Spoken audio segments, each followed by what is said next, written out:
analizando y tratando de comprender un poco el contexto de lo que se vive en Afganistán, en aquel país, principalmente con la situación de las mujeres, la comunidad y demás. En línea está con nosotros Andrés Repetto, él es analista internacional. Andrés, buenos días, ¿cómo estás? De este lado, Agostina y Pablo, un placer.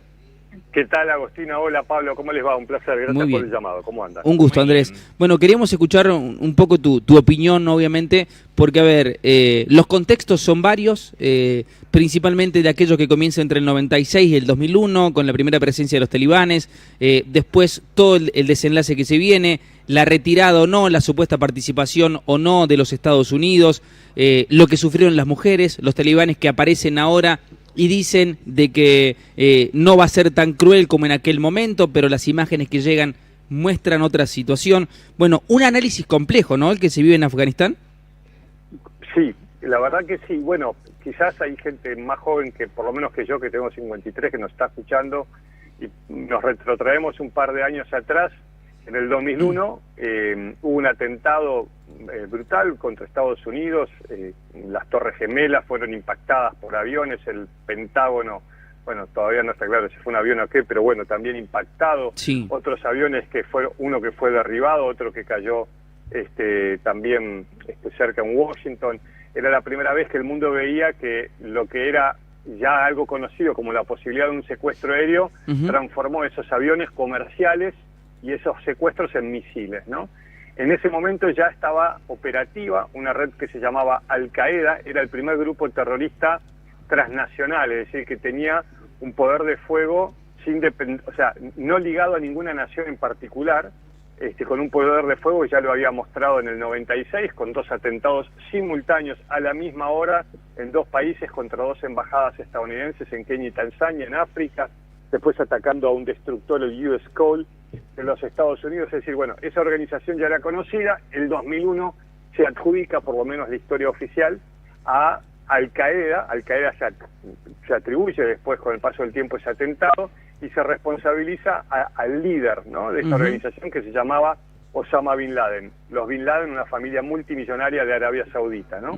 Bueno, dicho sea de paso, hoy por hoy los familiares de víctimas del 11 de septiembre le están pidiendo al gobierno de Biden que desclasifique y sepamos qué rol tuvo Arabia Saudita en ese atentado, más allá de Al-Qaeda, porque muchos de los suicidas eran de nacionalidad saudita. Pero bueno, cerramos esa pestaña y seguimos con la acusación por parte, en ese momento, de George Bush, que era el presidente, de señalar a Al-Qaeda como los responsables. Entonces decide invadir Afganistán. ¿Por qué? Porque años antes del 2001, Al-Qaeda había sido invitada por los talibán, posiblemente por la entrada de dinero que eso significaba. Ya los talibanes estaban gobernando hace poco, después de una guerra civil y un par de años después de la retirada de la Unión Soviética por haber perdido la guerra, como exactamente le está pasando hoy por hoy a los estadounidenses. Bueno, se invade.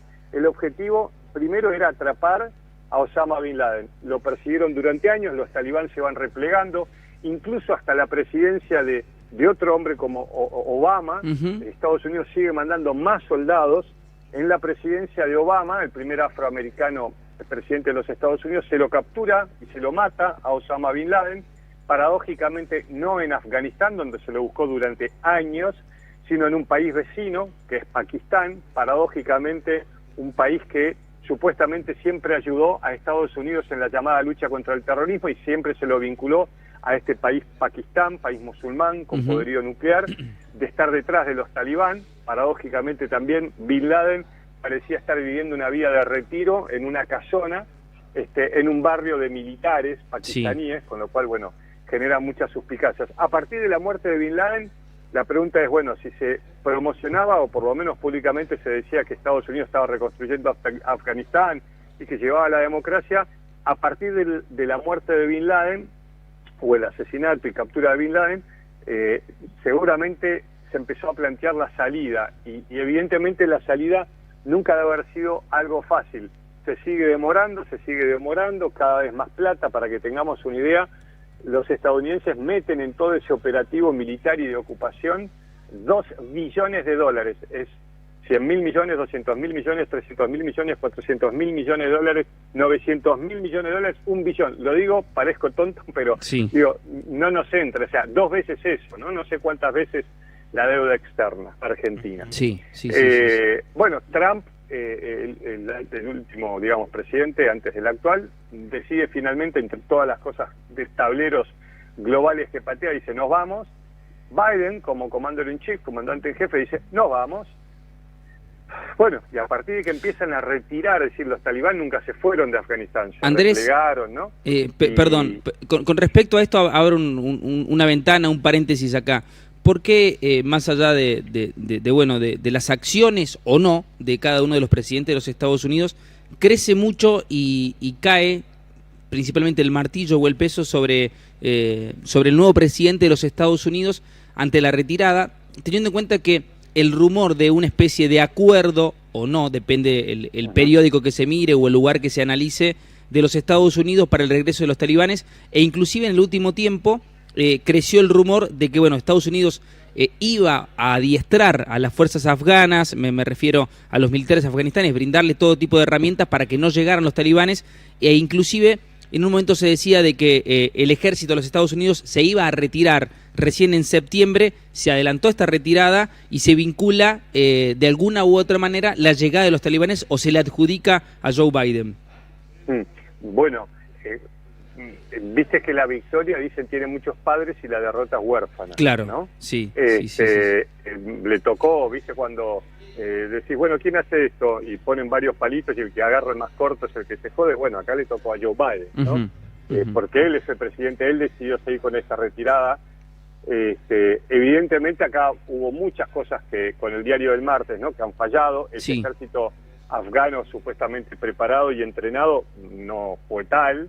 La retirada, a medida que se iban retirando, bueno, los talibán iban ocupando terreno en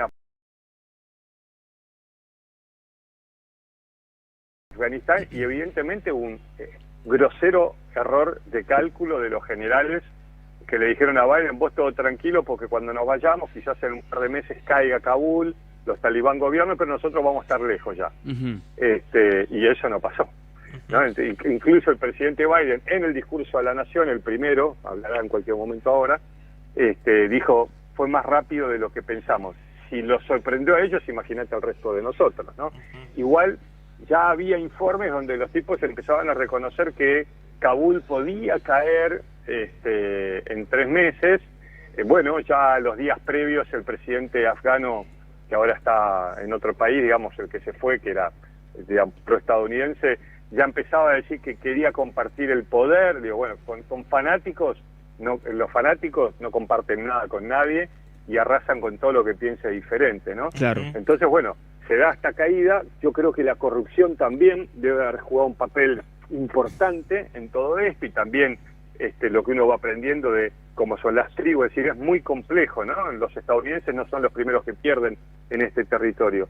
Se da la caída de Kabul y a partir de acá empiezan a aparecer algunas señales.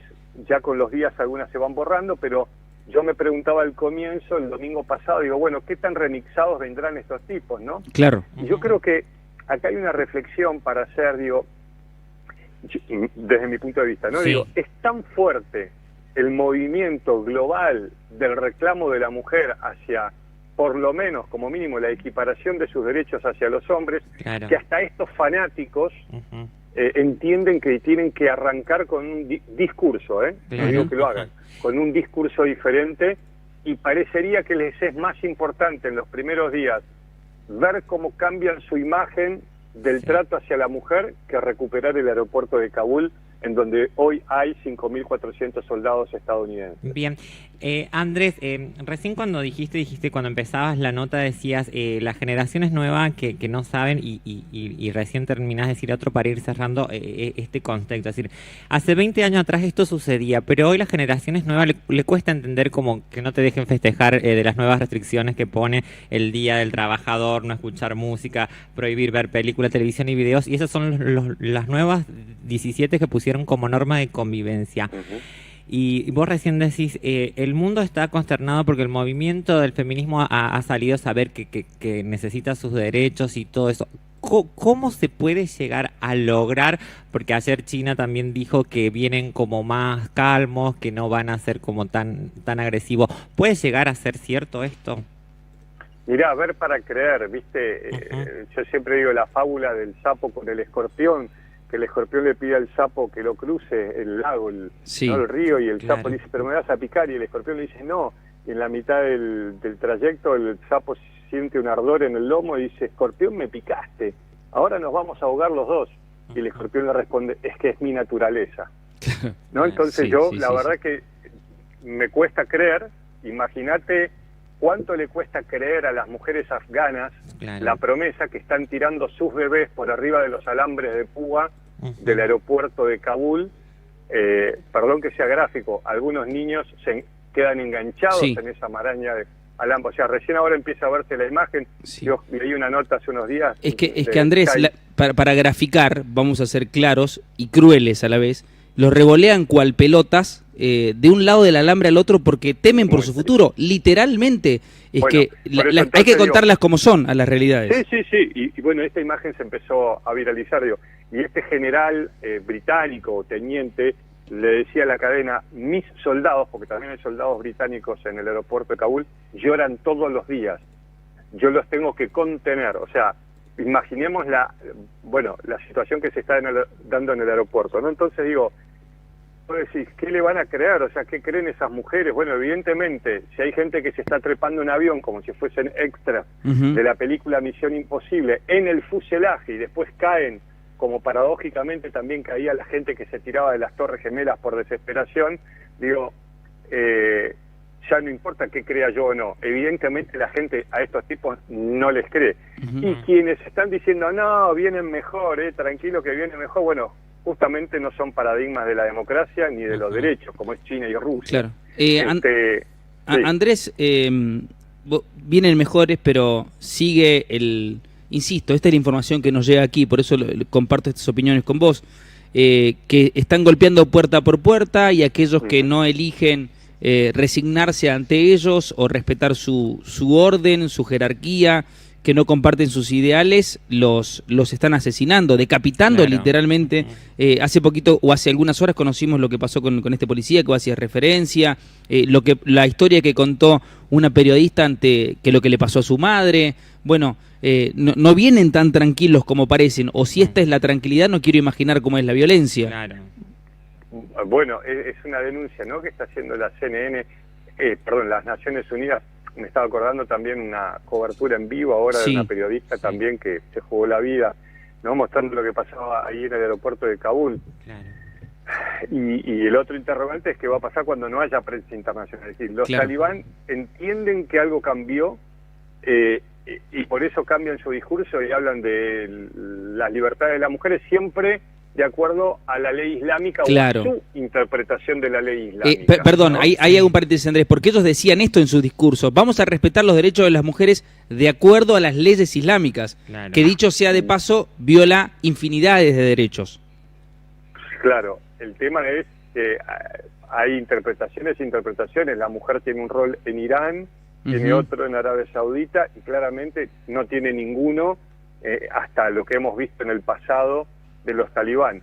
Yo creo que los talibán están tratando de hacer pie y ver de qué manera van a ser reconocidos. Entonces están jugando a ver cuáles son las nuevas alianzas. Fíjate vos que hoy Estados Unidos, que perdió la guerra, no solamente militar, sino la mediática, la guerra de las imágenes, ¿no?, como yo decía en mis redes, porque eso es lo que se ve. O sea, no solamente están perdidos, sino cómo. O sea, la retirada de Saigón en 1975 de Vietnam, cuando se van los helicópteros, parece menor ante el desastre, ¿no? Y muchos excombatientes dicen, ¿y todo para esto? O sea, acá hay responsabilidades también de quien decidió ocupar. Andrés, ¿puede ser una estrategia de 2-3 semanas ellos hacer las cosas bien y después nos olvidemos de Afganistán y hacer lo que hicieron hace 20 años atrás? Ya están demostrando vulgarmente la hilacha, ¿no? Es decir, claramente ya empieza a haber denuncias, empiezan a haber imágenes. Lamentablemente no creo que la cosa cambie mucho, ¿no? Más allá de entender ellos, porque muchos de sus líderes estaban en Qatar viviendo todos estos años en otra realidad, ¿no? La verdad que lo veo muy difícil. y es paradójico al mismo tiempo. O sea, yo por un lado te digo, estos tipos van con un discurso diferente porque hay una realidad global de la lucha de las mujeres en cuanto al respeto a sus derechos básicos, ¿no? Recordemos que hay países occidentales que las mujeres siguen ganando menos que los hombres y tantas cosas que todavía no se han arreglado, ¿no?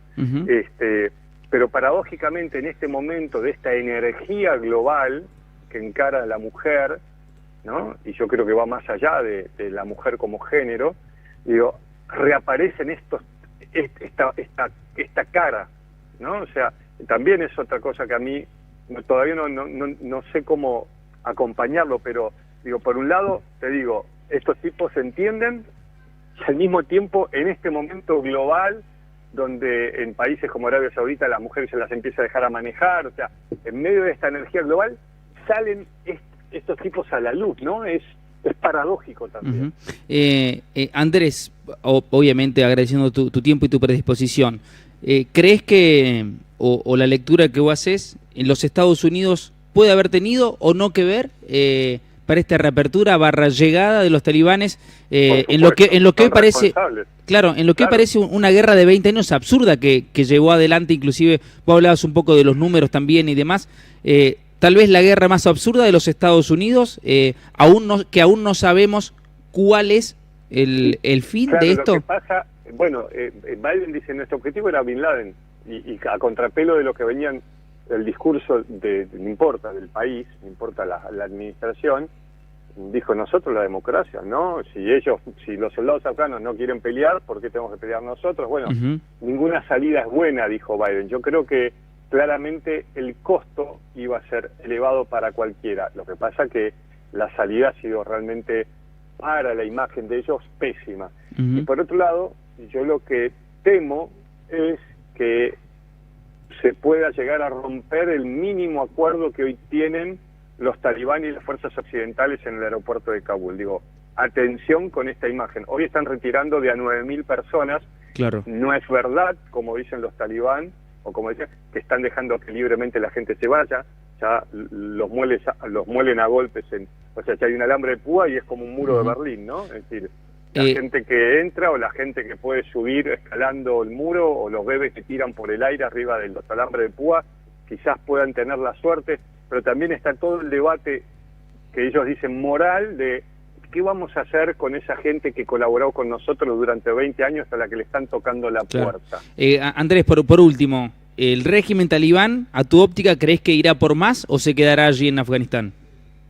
Yo creo que por ahora buscarán ver cómo quedarse muchos años en Afganistán. Por ahora. Pero vuelvo con lo mismo. Si es verdad que Al-Qaeda volvió y todo, la pregunta es ¿quién va a querer repetir el error de Estados Unidos? Hagan lo que hagan los talibanes. Andrés, gracias por este rato con nosotros, por ayudarnos a emprender estos contextos. Y bueno, te seguimos en las redes. ¿Cómo te encontramos? Obviamente hemos visto ahí en Instagram y en Twitter un par de publicaciones. Bueno, @Andrés Repetto, ahí estoy en Instagram, Twitter, Facebook, es la manera también de contactarnos directamente. Bien, gracias Andrés, hasta la próxima, te seguimos ahí. A ustedes, un abrazo grande. Andrés Repetto, analista